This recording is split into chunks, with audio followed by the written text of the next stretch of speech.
Madame la ministre des Outre-mer, Madame la ministre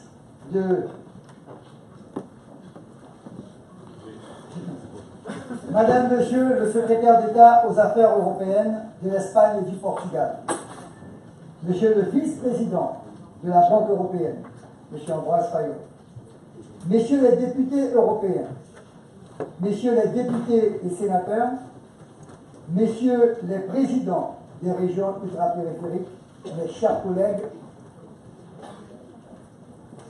Mesdames, Messieurs, en vos grades, qualités et fonctions. J'ai certainement dû oublier une personne, mais vous, Monsieur le ministre Gondy, excusez-moi, je risque de perdre ma convention là. Monsieur le Président de la République et Monsieur le Président de la Commission européenne, vous comprendrez mon émotion. Car c'est la première fois en Guyane, et certainement dans nos régions ultrapériphériques, qu'un tel honneur nous est accordé d'avoir sur le même territoire, au même moment, les deux plus hautes personnalités, à la fois de l'Europe et surtout pour nous, Français, du président de la République, M. Emmanuel Macron. C'est donc non seulement un honneur pour toute la Guyane de vous recevoir ici à l'occasion de la 22e conférence des présidents des régions ultrapériphériques. Je mesure en cet instant la responsabilité qui est la mienne de clôturer cette session partenariale en présence d'éminentes personnalités comme vous, ainsi que de tous les directeurs des directions, des divisions de l'Europe et des hautes personnalités des États. Je mesure ainsi à la lumière tout ce qui a pu être réalisé aujourd'hui par nos services pour arriver à publier le mémorandum, ce document fondamental, essentiel pour nous, qui véritablement postule, régule notre politique pendant les 5 années à venir. Mais Monsieur le Président de la République, permettez-moi, au nom de la Guyane et des Guyanais, d'avoir un moment de plus grande intimité avec vous pour vous dire comment nous mesurons, nous les politiques, à la lumière les mouvements sociaux de mars et d'avril qui se sont déroulés ici et dont vous avez eu toute la connaissance, puisque à l'époque, le candidat Emmanuel Macron était régulièrement en contact avec nous et donc vous connaissiez non seulement le cri d'alerte des Guyanais, mais également la détermination de la population guyanaise à sortir de cette spirale infernale, à la fois de l'insécurité, de la violence, de l'échec et de la précarisation des conditions de vie. Nous banquer ça, cela signifie en créole, nous en avons assez. Nous n'en pouvons plus. Tel a été le cri lancé comme un seul homme par une population près de 50 000 Guyanais, Guyanaises, avec des barrages sur tout le territoire, même à Camopi, en pleine forêt amazonienne, nos frères et amis amérindiens s'étaient mobilisés. À l'issue du mouvement et au terme d'âpres négociations, le collectif pour la Guyane décollé et les élus revenus dans les rangs, ramenés dans les rangs, ont signé fin avril avec le gouvernement un protocole d'accord intitulé Accord de Guyane, qui prévoit un certain nombre de mesures de court, moyen et long terme destinées à pallier les urgences les plus criantes et à amorcer un début du redressement, notamment sur le plan économique et infrastructurel. Toute la Guyane a été dans ses fondements, dans ses piliers, dans ses modes de vie, dans son identité ou dans ses identités a été revue. Tout a été véritablement révisé pour que les Guyanais, une fois pour toutes, demandent au gouvernement d'avoir un regard affectueux, un regard amical, un regard fraternel, mais un regard de dignité, de responsabilité et de transparence par rapport au retard infrastructurel. Les choses avancent indéniablement, Monsieur le Président. Et Madame la Ministre, ici présente, peut en témoigner. Il y a moins d'un mois, elle était avec nous et elle a pu confirmer les premières approches qui nous permettent aujourd'hui de voir finaliser les conventions qui non seulement permettront à la CTG d'architecturer ses compétences et les périmètres de ses compétences, mais également pour les autres secteurs, je pense à la santé, à l'éducation, aux constructions des lycées, des collèges, des équipements, bref, à redonner aux Guyanais le sens d'une vie moderne, d'une vie similaire à ceux que l'on connaît en France métropolitaine. La population guyanaise a exprimé sans détour cette volonté qu'elle avait, qu'elle ne voulait plus vivre engoncée dans des carcans qui inhibent son potentiel et sa force créatrice. La population guyanaise a souhaité reprendre vos propres termes, Monsieur le Président de la République, être en capacité de libérer toute l'énergie qu'elle porte en elle de façon à pouvoir véritablement être un acteur du développement et de la vitalité de son territoire. La population guyanaise a surtout souhaité, dans sa dignité, être considérée comme un véritable peuple capable de juger son devenir, mais d'accompagner son futur. Elle a enfin souhaité être accompagnée et soutenue dans les efforts qu'elle va déployer pour véritablement mettre la Guyane sur les rails du développement.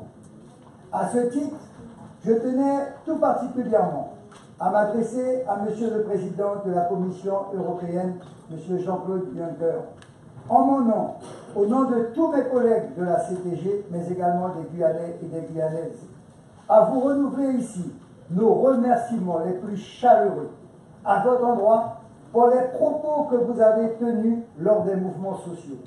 Des propos d'une grande hauteur, des propos d'un grand courage, des propos empreints d'humilité qui, ici en Guyane, vous pouvez le croire, ont eu un fort retentissement, non seulement de l'annonce de votre venue, mais également de considérer que peut-être l'Europe avait également failli.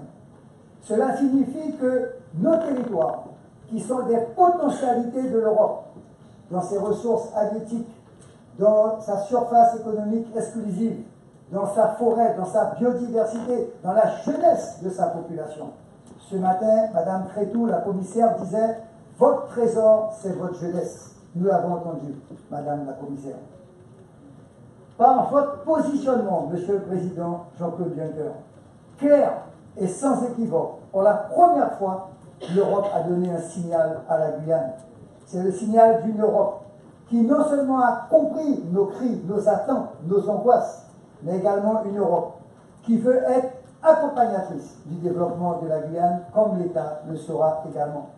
Mais une Europe qui sera encore plus proche des populations, et une Europe qui va rendre aux Guyanais leur dû, et une Europe soucieuse des conditions d'un réel développement des territoires les plus fragiles. Tous mes collègues de l'outre-mer, des RUP, ont compris par cet appel du président Jean-Claude Juncker qu'il y avait aujourd'hui une volonté nette, catégorique, de permettre à l'Europe de mieux servir, de mieux accompagner nos développements spécifiques. Pourtant, Monsieur le Président, je dois vous dire qu'il y a quand même des dysfonctionnements vis-à-vis de l'Europe, qui parfois restent non seulement inefficaces, mais des freins. Ce n'est pas le lieu aujourd'hui, mais prenons un exemple. L'étude d'impact pour déforester la forêt, qui découle d'un décret, reste fondamentalement inapplicable. Comment peut-on demander à un jeune qui s'installe sur un lopin de terre pour être agriculteur, transformer la matière première, de fournir une étude d'impact environnemental avant de pouvoir labourer son champ? Je pourrais multiplier ainsi ce genre de dysfonctionnement qui freinent et qui, quelque part, alourdissent les relations vis-à-vis de l'Europe. Nous avons tous les deux, ensemble, tous les membres de la Commission et les régions ultrapériphériques, posé deux préalables. La reconnaissance de l'article 349 du traité qui identifie nos spécificités au sein de l'Union et ouvre la perspective de mise en place de dérogations en notre faveur. Et vous-même, Monsieur le Président Juncker, à Bruxelles, vous avez dit que vous êtes la partie noble de l'Europe. La Cour de justice de l'Union européenne, dans un arrêt du 15 décembre 2015, qui a confirmé deux points de grande importance. D'une part, que l'article 349 peut servir de base juridique pour la mise en œuvre de mesures spécifiques pouvant déroger à la fois au droit primaire et au droit dérivé. Mais d'autre part, que l'article 349 peut s'appliquer à toutes les politiques de l'Union. C'est une véritable révolution dans nos relations et qui nécessairement sera un des socles du mémorandum. Ce mémorandum, nous l'avons échangé hier soir dans une longue réunion avec le président Emmanuel Macron et vous-même. Eh bien, c'est cet ensemble de propositions, 250 propositions, à travers un mémorandum qui a fait le consensus de tous mes collègues, des Açores, Canaries, en passant aux Antilles françaises, à nos amis de Mayotte. Et cette démarche a été reprise et confortée par le Parlement européen avec une résolution précisément dédiée à cet article, et je souhaite à ce titre saluer l'engagement de monsieur le député européen Younous Omarjee, rapporteur de cette résolution. Remercier les rencontres que nous avons eues, ainsi que le député M. Monsour, sur toutes les problématiques qui touchent particulièrement à nos régions. Permettez-moi, pour ne pas trop occuper la parole, car les Guyanais attendent les deux présidents aujourd'hui, dans une déclaration qui, à mon avis, et très sincèrement, sera historique pour nos territoires. Mais permettez-moi, en quelques secondes, de dire que les questions qui touchent aux aides d'État, ça a été aujourd'hui, pour nous, Monsieur le Président de la Commission européenne, mais aujourd'hui, Monsieur le Président de la République française, un appui considérable dans ce que nous avons pu obtenir, et Madame la ministre des départements d'outre-mer peut en témoigner. En ayant obtenu une avancée sur le règlement général d'exemption par catégorie, le RGEC, ça a été une révision essentielle, car le texte initial avait semé un trouble, provoqué une inquiétude dans nos régions pendant plus de 2 ans, et avait en quelque sorte menacé le versement des aides compensatoires en faveur de nos entreprises. Je tiens à vous remercier, Monsieur le Président de la Commission européenne, pour votre mobilisation afin qu'une issue positive soit apportée à ce dossier complexe. Fort des avancées obtenues à Bruxelles, nous sollicitons votre appui pour que le principe du retour à la compétitivité, dont vous avez fait l'un des axes prioritaires de votre mandat, s'applique également à nos régions. En situation de contrainte budgétaire forte, concentrer les efforts sur quelques secteurs avec un objectif de réduction massive de leurs charges sociales est une option raisonnable. Nous pensons à l'hôtellerie, nous pensons à la pêche, nous pensons à l'agriculture et aux entreprises de production. En ciblant les efforts de l'État sur ces 4 activités, la dépense publique sera contenue et les résultats en termes d'embauche seront nécessairement au rendez-vous d'ici 2020. Car ce qui est fondamental pour nos territoires de l'outre-mer, c'est l'emploi. Comment endiguer, comment résorber le chômage, comment amener nos jeunes vers les qualifications, préqualifications et vers la certification de leurs emplois. Si nous ne le faisons pas, face au défi du chômage, nous craignons le pire, nous craignons le désordre et nous craignons le chaos. Lutter contre le chômage n'est pas impossible si tous les échelons décisionnaires sont réellement en phase, en synergie et aboutissent sur les objectifs précis au niveau des fonds européens. En ce qui concerne les aides d'État dans les rues, le risque de distorsion de concurrence sur le continent européen est extrêmement faible, pour ne pas dire nul. Je tiens à le dire aux chefs d'entreprise qui nous écoutent. En effet, nos régimes d'aide, notamment d'État, sont spécifiques pour les 2 raisons suivantes. Premièrement, ils sont essentiellement horizontaux, c'est-à-dire qu'ils ne ciblent pas une entreprise en particulier comme sur le continent, mais deuxièmement, nos productions sont pour la quasi-totalité destinées à nos marchés locaux. Enfin, la question des accords commerciaux représente pour nous également une problématique.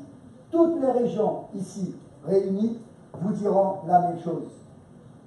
Comment pouvons-nous expliquer à nos producteurs que leurs États les soutiennent afin qu'ils puissent maintenir leur production, alors que dans le même temps, la DG Commerce prive nos productions de leurs débouchés commerciaux?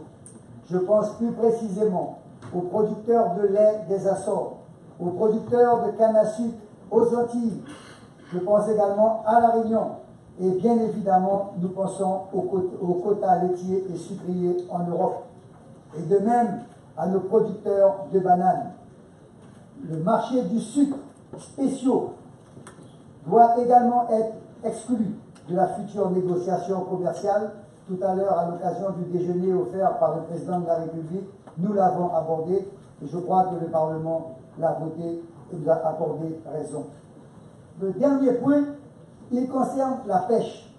La prise en compte de nos doléances en matière de renouvellement de notre flotte de pêche, qui figure noir sur blanc dans la communication de la Commission.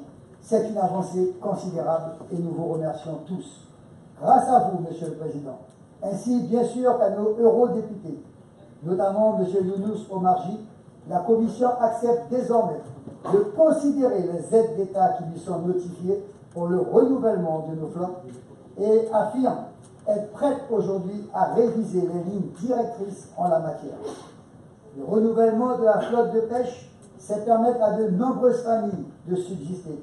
C'est assurer une structuration, mais c'est également, surtout chez nous, combattre la pêche illégale. C'est donner à nos marins pêcheurs les moyens de vivre, de produire, d'exporter, mais également d'endiguer la pêche illégale. Et là, je pense tout particulièrement au Brésil, au Suriname, au Guyana, à la Corée, à tous ces pays qui pillent nos eaux. Nous vous le demandons, Monsieur le Président Jean-Claude Juncker, il faudrait que l'Europe aujourd'hui prenne des décisions pour y mettre un terme de façon forte et de façon réelle. Enfin, je voudrais conclure par tout ce qui peut toucher à la politique de cohésion, et ce matin, Monsieur le Président de la République, il en parlait. La politique de cohésion est fondamentale, elle est essentielle pour les régions ultrapériphériques, car elle nous permet d'arrimer à la construction européenne, de donner les moyens financiers pour faire face aux défis auxquels nous sommes confrontés, de valoriser nos atouts. Je suis très préoccupé par la logique de concentration ou de fléchage des aides qui s'est accentuée dans le cadre financier. Mais tous ces points ont été débattus et bien évidemment, des conclusions seront apportées. Enfin, nous voulons remercier Monsieur le Président Jean-Claude Juncker, Madame la Commissaire Crétou, pour l'idée d'une plateforme ad hoc, une plateforme d'ingénierie, une sorte de task force qui va nous entourer de conseils d'accompagnement technique, financier, pour nous permettre d'être encore les meilleurs, car véritablement, depuis que l'État français nous a accordé l'autorité de gestion, nous travaillons en partenaire avec l'État français. Nous travaillons véritablement sur des bases résolues et je crois qu'aujourd'hui, toutes nos régions sont fières de la ventilation des crédits qui sont donc apportés. Monsieur le Président, j'avais promis d'être court parce que toute la population de Guyane, au-delà de mes confrères, de mes collègues, attendent votre déclaration. Mais en tout cas, pour ma part, au nom de mes collègues, et surtout pour saluer avec vivacité, avec force, sincérité et amitié, c'est aujourd'hui mon collègue Fernando Cavallero et Badji qui va donc assumer la présidence. Nous lui souhaitons bonne chance, longue vie et tout le consensus que nous avons su développer. Je vous dis très sincèrement, la Guyane vous est reconnaissante. Vive la Guyane, vive la France et vive l'Europe.